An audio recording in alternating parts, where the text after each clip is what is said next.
আমরা নামে মাত্র মুসলমান, বেশভূষায় মুসলমান, আমাদের কলিজার ভিতরে রসুলের সুন্নত জাগা করতে পারে নাই।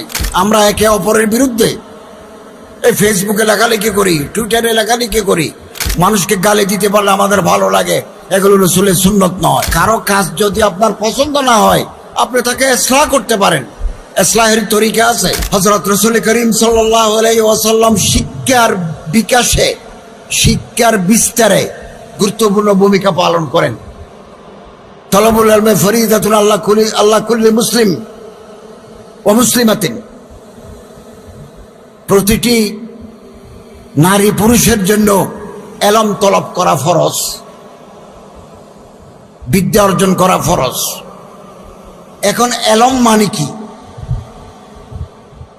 যে জ্ঞান অর্জন করলে আমি আল্লাহরে চিনব, রসুলকে চিনব, আমার ধর্মকে চিনব, আমার আল্লাহকে চিনব, আমার সমাজ, আমার রাষ্ট্র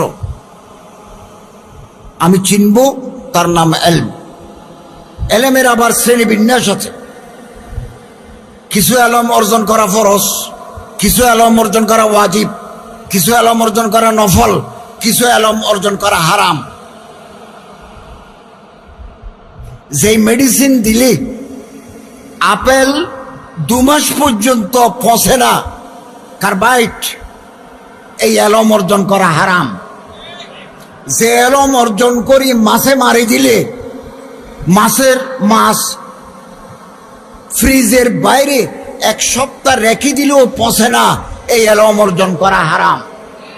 যে এলম অর্জন করে আরেকটা দেশে বোমা মারি দিলে কোটি কোটি মানুষ মারা যায়, অ্যাটমিক বোম, নাগাসাকি হিরোশিমা ধ্বংস হয়ে গেছে। মানবতার অকল্যাণকামী যে এলম, সে এলম হারাম। যা মানুষের কল্যাণে লাগে, কোনো না কোনো কাজে লাগে, সে এলম অর্জন করা মুস্তাহাসান, ভালো এলম।